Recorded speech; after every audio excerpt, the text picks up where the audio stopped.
Hello friends, Sania's রান্নাঘরে তোমাদের স্বাগত। দেখো, আজকে আমি বিটরুট টিক্কা বানাবো। তো এটা খুবই হেলদিকর একটা রেসিপি আর খেতে খুব সুন্দর। তো তোমরা এইভাবে যদি বানিয়ে নিতে পারো, নিজের ঘরে নিজেই খেতে পারবে, বাইরে আর খাবার লাগবে না। যখন যে ধরনের প্রয়োজন, তোমরা নাস্তা, বিকেলের নাস্তার সময় এটা ইউজ করতে পারো, এটা চায়ের সঙ্গে খেতে পারো। তো আমি তোমাদেরকে প্রথমে একটা চাটনি বানাচ্ছি। ওই চাটনির রেসিপিটা তোমরা দেখে নাও। এই চাটনি তোমরা সব কিছুর সঙ্গে খেতে পারো।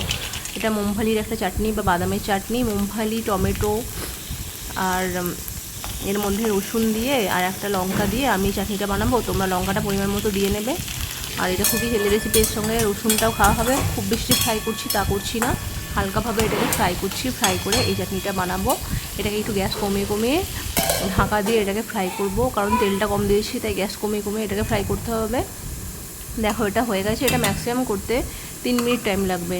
তো তোমরা একবার বানিয়ে দেখো এই রেসিপিটা। এবার এটাকে একটু আমি পেস্ট বানিয়ে নেব।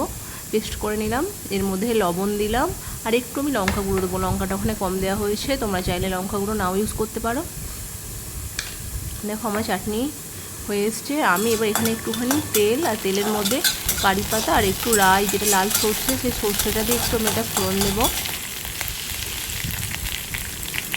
এই লাল সর্ষেটা খাওয়া খুব ভালো, আর এর সেন্টটা ভালো আসে এই ফোড়নটার। তোমরা ধোসা, আন্ডা, যে কোনো কিছুর সঙ্গে এটা খেতে পারো। এটাকে ভালো করে মাখিয়ে নেবে। তোমরা যদি এর মধ্যে আর একটু বেশি তেল ইউজ করো, তাহলে এই চাটনিটা খেতে আরও ভালো লাগে। তো আমি একটু কম তেলের মধ্যে এটা বানালাম। চলো, চাটনি রেডি। এবার ওই তেলের মধ্যে আমি একটু সবজিকে ফ্রাই করে নেবো। আলু, পেঁয়াজ, গাজর দিয়েছি, এটাকে ফ্রাই করে নেবো। তোমরা সিজনাল যেসব সবজি পাওয়া যায় সব কিছু এখানে ইউজ করতে পারো। ক্যাপসিকাম থেকে আরম্ভ করে মটরশুঁটি, বিনস, যার যেটা ইচ্ছা ইউজ করতে পারো। আমার কাছে যে কটা ছিল আমি সে কটা দিয়ে এটাকে একটু ফ্রাই করে নিলাম। এবার একটু লবণ দিলাম। আমি এখানে পানিরের বানাবো, তাই খুব বেশি সবজি ইউজ করিনি। হলুদ গুঁড়ো দিলাম,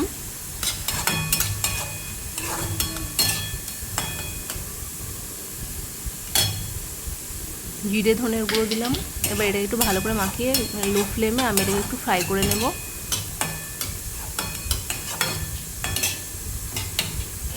এটাকে একটু ঢাকা দিয়ে দিয়ে ফ্রাই করব।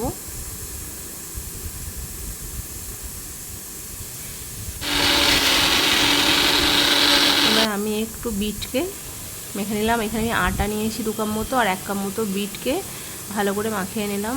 1 কাপ মতো বিটকে ভালো করে মিশিয়ে নিয়েছি মিক্সার মেশিনে। এটাকে এবার ভালো করে মাখিয়ে দেখো ডোটা তৈরি করে নিলাম। এটাকে একটু মাখিয়ে এবার 10-15 মিনিট মতো আমি একটু ঢাকা দিয়ে রাখবো।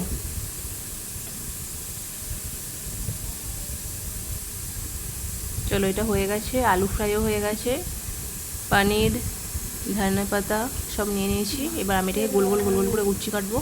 দেখো, খুব সুন্দর কালার এসছে, খেতেও খুব অসাধারণ। এটা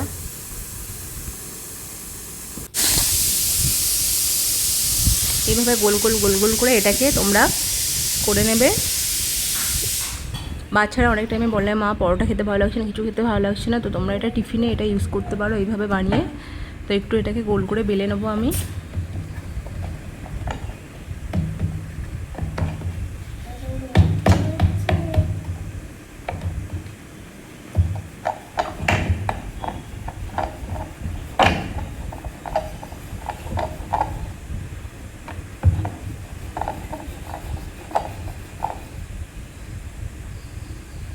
দেখো, আমার বেলা হয়ে গেছে। এবার এর মধ্যে আমি যে ফ্রাই সবজি আলু ছিল সেটাকে দিলাম। একটু ধনে পাতা দিলাম। আর আমি একটু পনিরকে এইভাবে দেব। তোমরা যত ইচ্ছা পনির ইউজ করতে পারো, আরও চাইলে আরও ইউজ করতে পারো।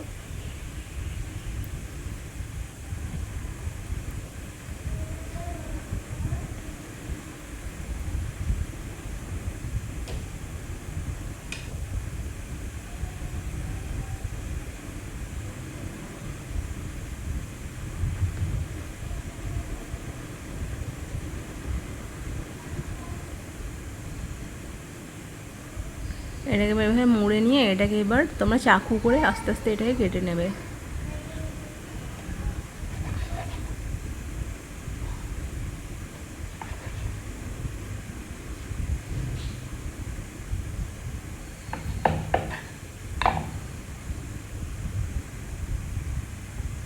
ব্যাস, দেখো কত সুন্দর এটা রেডি হয়ে গেছে। তো এইভাবে আমি সবগুলো উচ্চিকে কেটে এইভাবে আমি বানিয়ে নেব। সব কটা বানানো হয়ে গেছে। আমি এবার ঘি অ্যাড করবো। এটা ঘিয়ের সাথে তোমরা এটাকে ফ্রাই করে নেবে। এটা হেলদি হয়ে যাবে রেসিপিটা। তোমরা যদি ঘিয়ের মধ্যে এটাকে ফ্রাই করে নাও, চাইলে তোমরা অয়েলও ইউজ করতে পারো, যে কোনো ধরনের, যার যেটা ইচ্ছা তোমরা ইউজ করবে।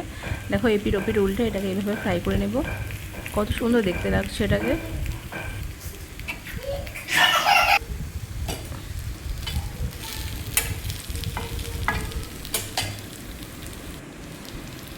তো উপরে এইভাবে একটুখানি ঘি একটু এইভাবে দিয়ে নিলাম ব্রাশ করে। দেখো আমার হয়ে এসছে ফ্রাইটা। এবার আমি এটাকে তুলে নেব।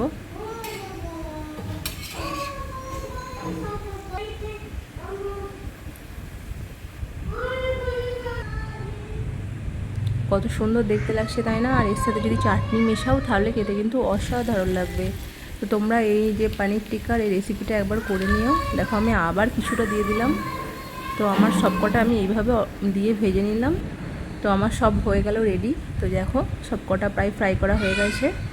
তো তোমরা বন্ধুরা ঘরে একবার এটা বানিয়ে দেখো, খেতে খুবই সুন্দর লাগবে। আর চাটনির সাথে তো খেতে অসাধারণ। তোমরা চায়ের সঙ্গে এটাকে ইউজ করতে পারো। তোমরা যদি ভালো লাগে তোমরা কমেন্টে লিখে জানিও।